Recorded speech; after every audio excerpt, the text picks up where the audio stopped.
Umuman zavod mana. Kecha yaxshi ishlayapti. Keyin Shu moylashga o'chirdim, moy quydim. 5 minutdan keyin tortib, mana shundan ertalab ehtiyolam chiqiladigan. perlat qo'ydik-ku. Suycha nam qo'lyapti. Shu perlat deganda. Perlat bo'lganda nima qilish kerak? Mana shunday qo'yib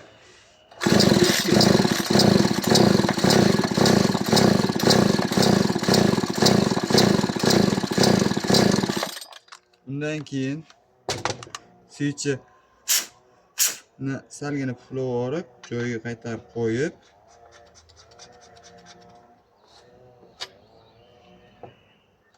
kaltni ochish kerak edi. Gazni berish kerak edi. Uytib.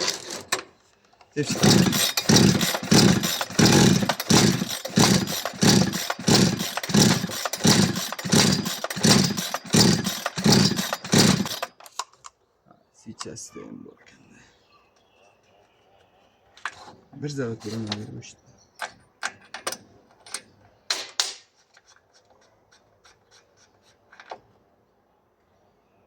Yana qo'yib tashatdi. Yangi suycha qo'yildi. Endi tegamiz.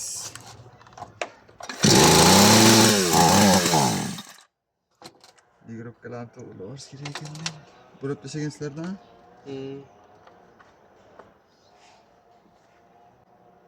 Nechta bo'ladi? No. Shu ligrovkasi.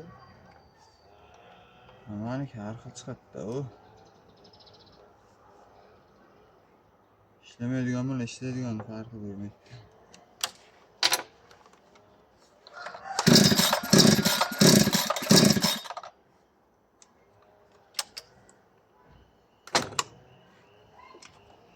Karbüratör yetib kelgan mana.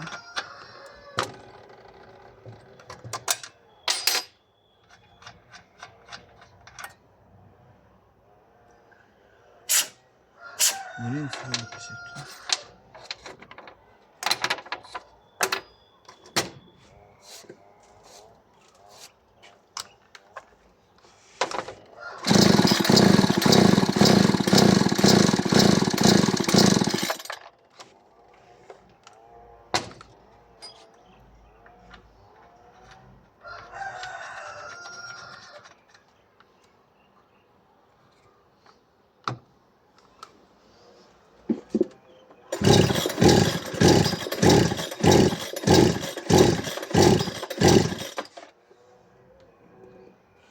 Karbüratörlerine bakın.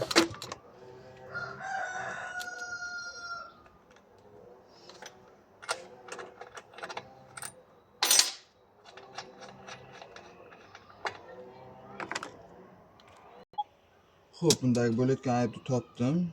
Xo'p, suychani qotiramiz.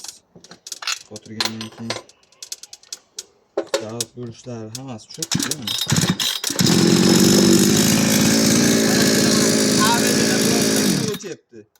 Kabelni bossak o'chyapti. Egasi ochib yopgan, ochib yopmagan emas.